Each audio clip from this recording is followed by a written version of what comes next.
Welcome to my channel. Think happy, be happy. The importance of growing trees. Garima was a little girl. Since she lived close to a forest, she was fond of plants and trees. Every day she would sit under a shady tree and chat and play with her friends. She would return home after sunset. She also planted many trees. She would weed and water the plants regularly.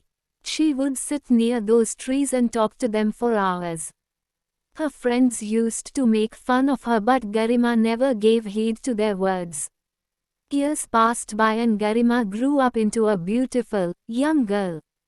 But her love for the trees did not fade. Even after her marriage, these plants and trees were dear to her. One day, the king sent his soldiers to cut woods from the forest for the construction of his new fort. When Garima got this news, she rushed into the forest. She folded hands before the soldiers and requested them not to cut down the trees. But her plea had no effect on the soldiers. Within minutes several trees were cut down. The trees which Garima had planted were also among them. Garima began to cry bitterly and cursed all the soldiers for cutting down the trees. When the villagers heard this, they rushed to the spot. They got together and surrounded the trees and forced the soldiers to go back. The soldiers reported the matter to the king. The king became angry. He rushed to the forest with his soldiers.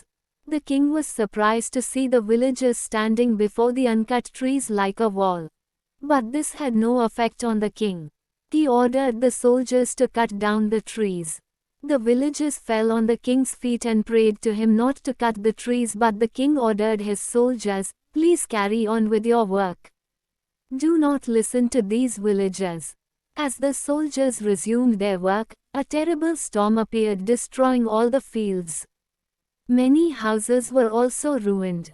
There was destruction everywhere. Now the king realized why the trees in the forest were so dear to the villagers and why they were preventing them from cutting them down. The king then apologized to the villagers and granted adequate monetary help for the reconstruction of their houses. He also made a vow to the villagers that in future he would never cut down those trees. Listening to this, the villagers rejoiced and said, "Long live our king." Please subscribe my channel and encourage me to upload more videos. Like, comment, share, subscribe and press the bell icon and never miss another update.